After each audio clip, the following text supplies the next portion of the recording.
How do you get people to care about your business as much as you do? Today, we look at the power of purpose and how a systematized business built on clear values becomes a game people want to win. Welcome to the deep dive. We've got some really foundational material today, excerpts from the E-Myth Revisited, a classic. Absolutely. And we're focusing specifically on the part called Your People Strategy. Right. And our mission really is to dig into that challenge that, well, nearly every business owner runs into eventually, right? Yeah. How do you get your team truly engaged, performing well? Exactly. Not just showing up, but really invested. And the book offers this perspective, maybe a bit surprising at first, but it gives this really powerful way to think about it. It's about transforming work itself. Okay, let's jump right into that core question then. I hear this all the time from small business owners. How do I get my people to do what I want? It's like the million-dollar question. It really is. And the source, well, it hits you with something unexpected right away. It just says flat out, you can't. You can't get your people to do anything. Wait, what? That feels wrong, doesn't it? I mean, you hire people to do things. You pay them. Isn't that the deal? Yeah, it feels wrong if you're stuck in that old command and control mindset. Or even just thinking transactionally, pay for work. But the book immediately pivots. It gives you the alternative. Okay, so what's the alternative if you can't make them? It says, if you want it done, the tasks, the high performance, whatever it is, you have to create an environment in which doing it is more important to your people than not doing it. More important. Yeah, where doing it well becomes, well, it says a way of life for them. A way of life. Wow. Okay, that's a huge step up from just doing your job. It sounds like it has to come from inside them. That's exactly it. The power isn't about pushing from the outside. It's about designing the context, the culture, the meaning around the work so that doing great work, paying attention, being committed, it just feels like the natural, the right, the satisfying way to operate. It's intrinsic. And the book uses a story to illustrate this. Yeah. Right? About a hotel manager. Yes, it's a brilliant little anecdote, really brings it home. The author asks this young manager that exact question. How do you get your people to do what you want? And he didn't talk about bonuses or write-ups? Nope, nothing like that.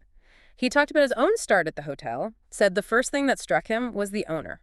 He was young, didn't have tons of experience, Right. but the owner treated him with this real respect from the get-go, like he was, quote, a serious adult. Somebody worth talking to about what he obviously considered important. That alone is huge, isn't Yeah. it? Just that initial respect. Treating someone like their input matters, regardless of their age or resume. Totally. It lays that groundwork of trust. And the second thing that surprised him was how seriously the owner took the business. But not just in a making money kind of way. He'd seen that before. How is it different? He said it felt like the hotel was more than just a hotel to him. More than just a hotel. Unpack that a bit. It wasn't just about the numbers, though obviously those mattered. It felt like the hotel was an expression of who he was, a symbol of what he believed in. Like his personal values were baked right into the place. So the business was like a reflection of the owner's core beliefs, not just a money-making machine. That's the heart of it. And the manager felt that because the owner took him seriously, he had to take the business seriously. To not take the hotel seriously would feel like disrespecting the owner, this man whose values he already respected. So that mutual respect created this different kind of environment. It wasn't just boss-employee. It was like two serious people talking about something important. Exactly. And that set the stage for real communication. The manager was open, receptive to understanding the owner's beliefs and how the hotel actually, lived those beliefs every single day. Okay, so this is where it gets maybe a bit unconventional for business. This tone is set respect, seriousness, something bigger than just a hotel. What happened on his first day?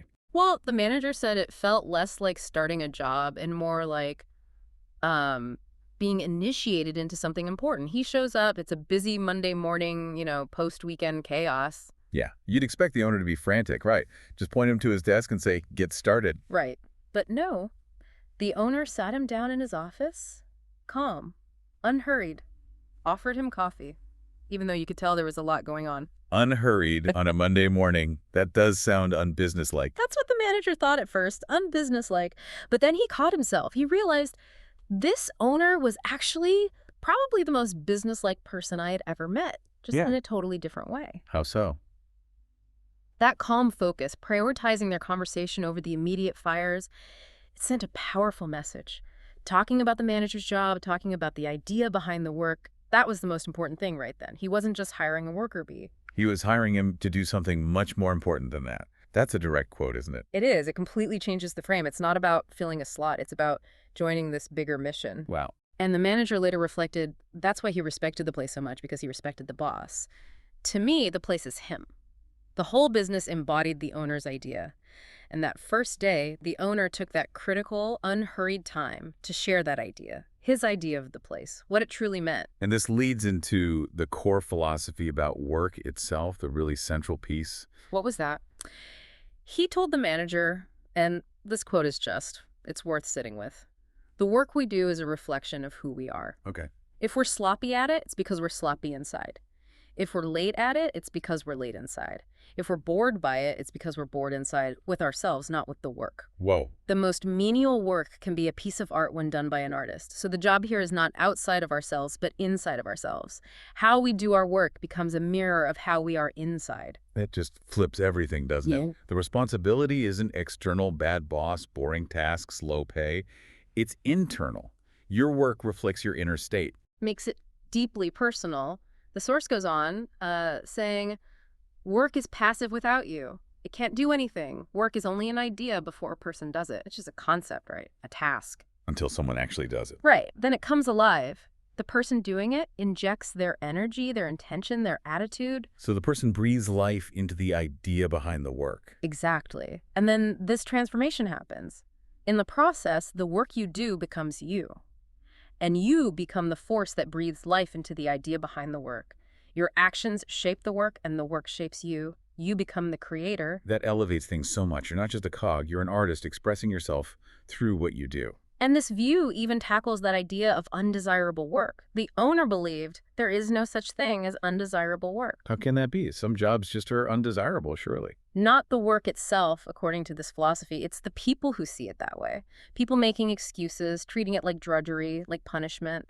Those people, the source says, don't bring life to the idea. They bring death to it. Which is why we get that sloppy, checked-out service sometimes. Exactly. It kills the energy. But the key at this hotel was that they tackled this before anyone started working. They gave everyone the chance to make a choice. Not after they've done the work, but before. By making sure they understood the idea, the philosophy, the why behind it all before they touched anything. It's like aligning them up front, inviting them into a way of being, not just giving them tasks. So that excitement the manager felt, it came from realizing this was a place where the idea mattered more than the task itself. That's what got him. He felt invited into something meaningful, and the owner laid out this core idea using 3 specific principles for the hotel. Okay, what were these guiding principles? The 3 legs of the stool, so to speak. Right. Principle 1, the customer is not always right, but whether he is or not, it is our job to make him feel that way. Okay, interesting twist on a classic. Not the customer is always right, which can feel like you're abandoning your team sometimes, but it's our job to manage their perception, their feeling. Sets a standard for grace, really. Exactly. It's about your posture, your approach. Principle 2. Everyone who works here is expected to work toward being the best he can possibly be at the tasks he's accountable for. Okay, striving for excellence. Makes sense. But then it adds, when he can't do that, he should act like he is until he gets around to it. Act like it. Fake it till you make it. Sort of, but deeper. It acknowledges you won't always be on. But the expectation is you embody the standard outwardly, maintain professionalism, commitment, even if you're struggling inside. It's about discipline. Okay. And then the kicker. And if he's unwilling to act like it, he should leave. Wow. That's direct. No messing around. This commitment is non-negotiable. Sets a very high bar. It's not just clocking in and out. It's a personal commitment to this striving, this process. The process of self-improvement through the work. Got it. What's number 3? Principle 3. The business is a place where everything we know how to do is tested by what we don't know how to do, and that the conflict between the two is what creates growth, what creates meaning. That reframes challenges completely. Problems aren't failures. They're the point. They're how you grow, how you find meaning. Turns difficulties into the engine of the business almost. Yes. Learning, overcoming obstacles, that is the path. And this led the owner to this really striking metaphor for the business. He called it a dojo. A dojo, like a martial arts studio. For a hotel. Yeah, seems odd at first, but it fits. He explained that the real fight in a dojo isn't person versus person, it's between the people within ourselves. That internal battle for discipline, focus, improvement. Ah, I see. So the workplace, the hotel, the bakery, whatever, it's the training ground for that internal practice. Becoming your best self is the work. That's what he was getting across to the manager on day one. This whole philosophy, these principles, that was the real foundation. Manager realized the hotel was the least important thing in our relationship. It was just the setting. What mattered was how seriously I took to playing the game he had created The here. game he had created. So the business is fundamentally a game with rules, a Hmm. purpose, meaning beyond just profit. Yes. And the source stresses, the owner wasn't looking for employees so much as for players in his game. People who wanted something more than just a job. He built the game, the framework, and invited people in. Okay, let's pull back now and connect this story Mhm. to that big problem, Yeah. getting people to do what you want. Right. What the hotel story shows, and the book states clearly, is that people aren't just looking for cool bosses or exciting products. Deep down, people want a clearly defined structure for acting in the world. A structure. Yeah, a structure, it says, through which they can test themselves and be tested. They want a framework, challenge, meaning, a clear way to engage. And that structure, for a business, is what we're calling a game. Exactly. And the book argues there is nothing more exciting than a well-conceived game. Think about it, it's human nature. We love games with rules, goals, stakes. The best businesses, they're essentially games their creators designed. And the rules aren't random, they symbolize the idea you, the owner, have about the world. So the game reflects the owner's values. If the owner's worldview is positive, growth-oriented, the game will be too. If it's cynical or chaotic, The game reflects that too, and probably won't attract great players or keep them. The business becomes a living example of the owner's beliefs. Which brings us back to the start. How much your people do what you want depends entirely on the degree to which they buy into your game. they align because they believe in the game, not because you order them around. Right. And whether they buy in?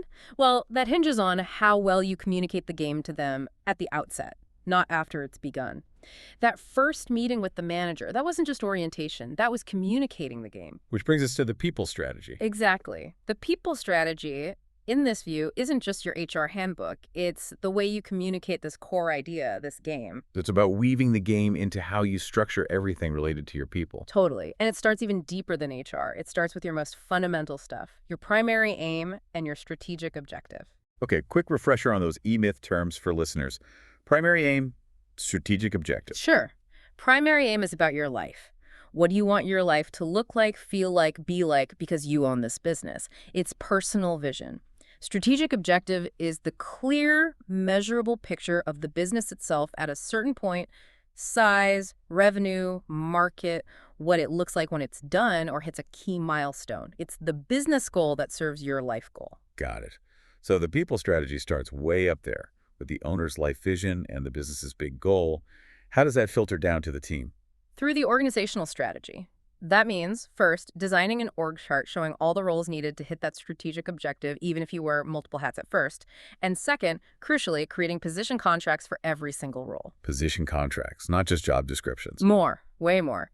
A position contract spells out the specific results that role is accountable for, the key accountabilities, and the standards they have to meet. It defines winning for that position within the overall game. And the operations manuals we hear so much about in E-Myth, they fit here too. Yep. They're the how we do it here documentation for every process, step by step, standard by standard. So the people strategy connects your big vision, your structure, and your detailed processes. It's all one integrated system.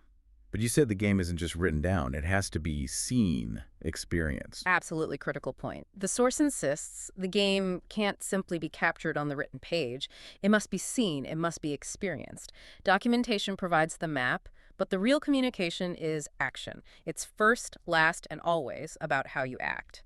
Your behavior, how you play the game speaks louder than any manual. So the owner's actions are the main broadcast channel for the game's reality. They really are. The source says the words become hollow if the game isn't lived authentically. You can't fake it. It can't be some contrived trick to get people on board. If you want it to actually inspire people, the game has to be real. You have to mean it. It's a test of the owner's integrity, straight up. No kidding. The source says the game is a measure of you. How you show up, how committed you are to the rules, establishes how you will be regarded by the other players. If you're phoning it in, everyone knows, and the game dies. Your sincerity is everything. Okay, so if the business is this game, created and lived by the owner, what are the actual rules for playing this people game? The book lays out some specifics. Yeah, it gives 8 key rules, kind of the how-to for building and running a game people actually want to play. All right, let's go through them. Rule 1. Never figure out what you want your people to do and then try to create a game out of it. You have to flip it. If it's to be seen as serious, the game has to come first. What your people do, second. So don't start with, I need a receptionist, then try to make reception sound fun. Start with, our game is creating amazing first impressions. Then define the receptionist role within that game. Exactly. The purpose drives the task. Rule 2. Never create a game for your people you're unwilling to play yourself. Seems obvious, but they'll find you out and never let you forget it. Right, that hypocrisy point again. Walk the talk, or the game collapses. Absolutely. If the owner isn't playing by the rules, why should anyone else? Rule 3. Make sure there are specific ways of winning the game without ending it. The overall business game goes on, but people need wins along the way. These are the victories you talked about. Yeah, victories in the process, hitting milestones, getting recognized for living the principles, meeting standards. These little wins, they keep people in the game and make the game appealing, even when it's not always fun. Because let's face it, a lot of work isn't inherently fun. Right, the victories keep people going through the tough stuff.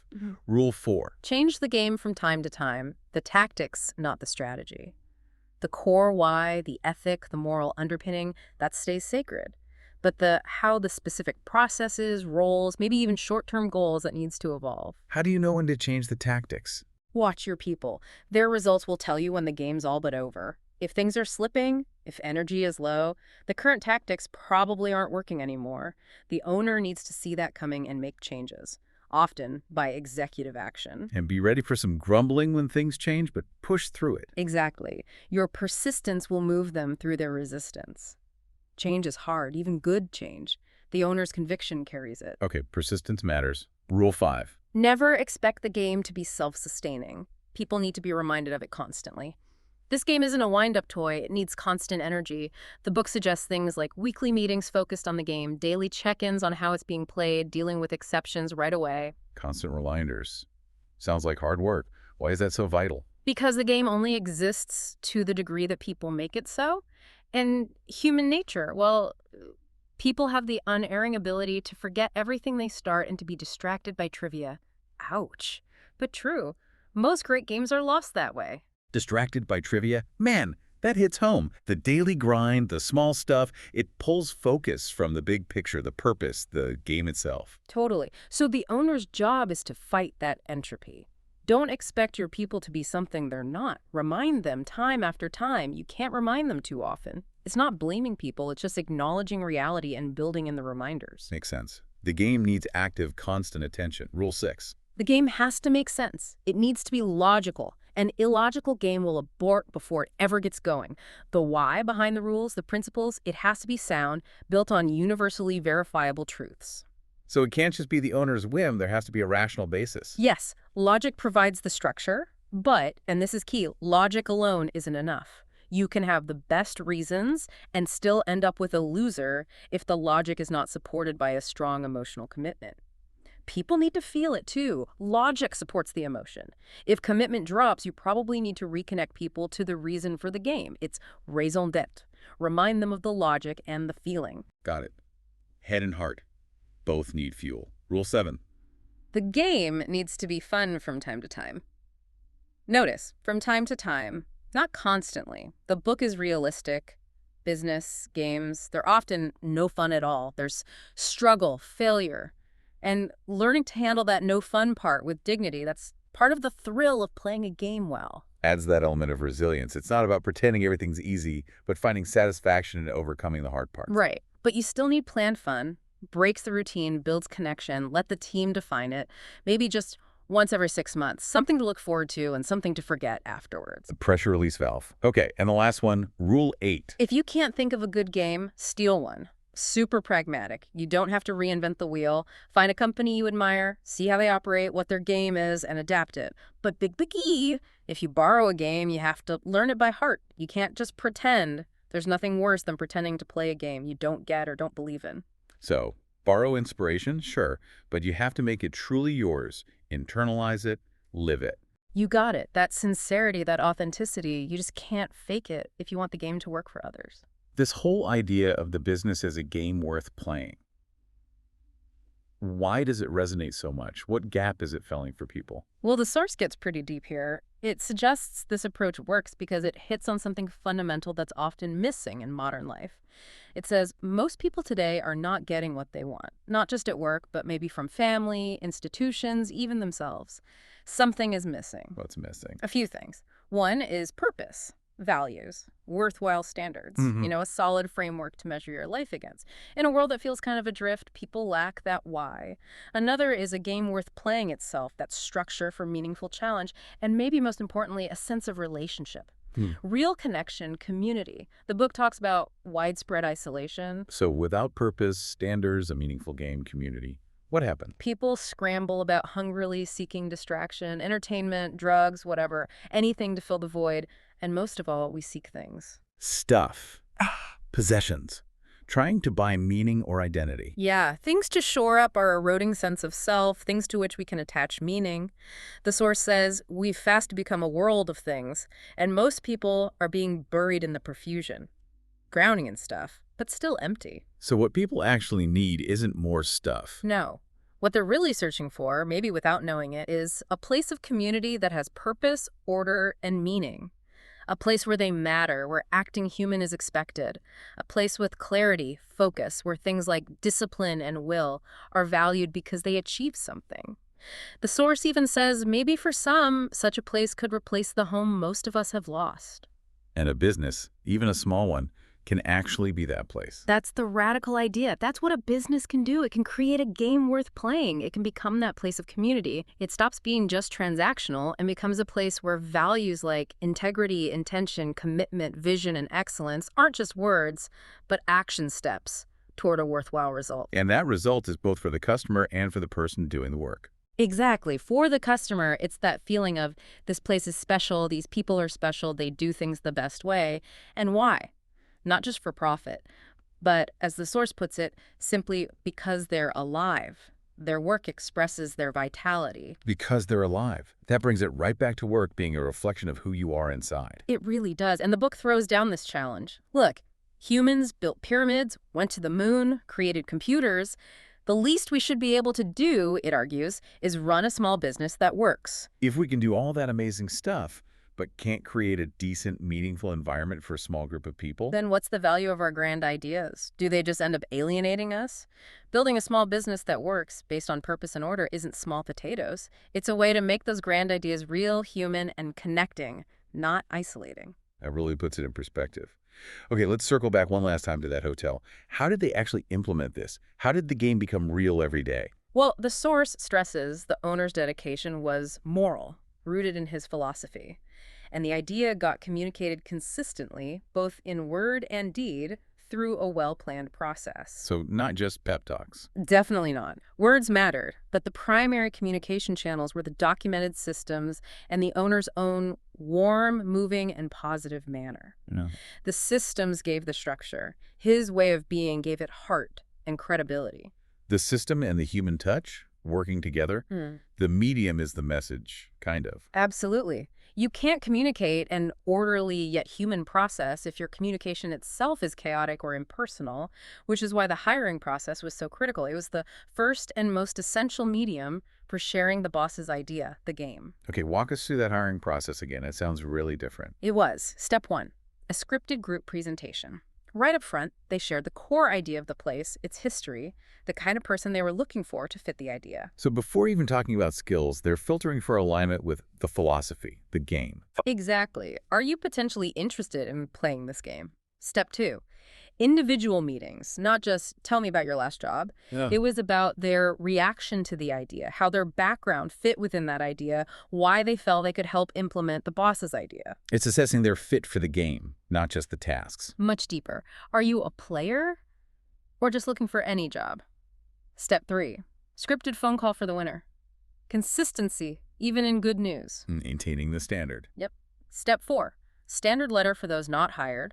Respectful, professional, reinforcing the approach, even in rejection. Okay, so someone gets hired. What's day one like? Not just, here's the coffee machine. No way. Day one was all about onboarding into the game. They reviewed the boss's idea again, summarized the systems that made it real, took a tour showing people and systems working together, showing that interdependence. Seeing the game in action. Right. Answered all questions. Issued the uniform and the operations manual, the How We Do It Here Bible. Then they actually reviewed the manual with the new hire, covering the big picture strategic objective, the org chart, and their specific position contract. Their role, results, standards, all laid out. Philosophy, big goal, structure, specific role, detailed how-to, all covered, reviewed, documented day one. Yes. And then they did the employment paperwork. The source marvels all this simply to start a relationship. You know, laying it out step by step like that, I really do see how systemizing isn't cold or dehumanizing here. It's the opposite. It provides the clarity, the structure, the consistency needed for the human element, the idea, to actually thrive. It makes the subjective idea objective, teachable, manageable. And the source hammers this home. Getting people to do what you want means creating this environment built on an understanding of people that's completely foreign to most businesses, just focused on tasks. Because most start with the task, then find a person. It starts with the idea, finds people who resonate, then defines the tasks within that idea. Precisely. And it circles back to that core E-Myth message. The system is indeed the solution. The system lets the idea live consistently. But just as important, without an idea worth pursuing, there can be no people strategy at all. The system needs a soul, an idea worth serving. That connection is so clear now. It reminds me of Sarah, the pie lady in the book, and how she had that breakthrough connecting her vision, the systems, and the people. Oh yeah, her story's perfect. She starts out resistant, doubtful, then it clicks. She sees herself as capable, a worthy opponent to the challenge of building a business, and she connects this whole game concept back to learning from her aunt. Making pies in her aunt's kitchen. Right. Suddenly she realizes this business game structure, purpose, care, standards, it was the same game she had been taught, with such loving attention that there was absolutely no difference. Her aunt's kitchen was the game. So her business wasn't just pies. It was about living out those values her aunt taught her: attention, care, presence. Totally reframed it. Her vision for All About Pies became about this philosophy. There will be no stuffing of the spirit here. Or positively, let thy spirit run free. That's a powerful mission statement for a pie shop. Isn't it? It makes the business personal, vital. She saw it as a school about caring, teaching her team what her aunt taught her, what it means to pay attention, to be present with the whole of ourselves. And she realized, kind of with surprise, that she had learned those things. She was ready. Ready to be the master in her own kitchen, her own dojo. Yes, the master in my own kitchen, just as she was the master in hers. And she got excited thinking about the actual rules for her game. Rules that would translate caring and presence into concrete actions for everything. Everything. The source lists them. Rules about dress, comportment, the tools, how we use them, the floor and the walls, how we clean them. Every detail reflecting the core value. Every detail. Rules about the pie tins, cupboards, glass, silver, tin ovens. Rules for opening up and closing up. Money, keeping the books. Even things like money management become part of expressing caring. Absolutely. Care means order, integrity, even rules about hair, about fingernails. Not arbitrary, but reflecting that overall standard of attention. Like her aunt said, take care of the process, embody the care in the small things, and the pies will take care of themselves. Sarah's story also raised that common question. Shouldn't she just hire experienced managers to handle all this? Right. And the book argues, no, not if you, the owner, haven't defined your own management system first. Because if you don't know how to manage according to your game, you can't pick the right person or guide them effectively. Exactly. An experienced manager will just implement their old game, their old standards, not yours. The source calls it abdication rather than delegation. You're dumping responsibility, not empowering someone within your defined system. Because the owner has to set the standard first. Has to. And a key system the owner creates is the management system. Not managing people directly necessarily, but the framework for management. The standards, processes, results expected of any manager in your game. The rule book for managers, based on the owner's vision. You got it. So you don't need professional managers from outside as much as you need people who wish to learn how to manage to your standards. People who want to play your game, learn your system. That's the shift. The owner invents the game, the standards, and the management system, how to uphold the standards. So managers manage the system that gets the results. Precisely. The system produces the results. Your people manage the system. The system is the engine. people operate and maintain it. Which leads to that hierarchy of systems idea. Yes, the book lays out 4 levels for the whole business operation, all built around the core purpose. What are the 4 levels again? 1, how we do it here. 2, how we recruit, hire, and train people to do it here. 3, how we manage it here. 4, how we change it here. And the it is the core promise, right? Like FedEx's get it there overnight. Exactly. That was their it. Everything revolved around delivering on that.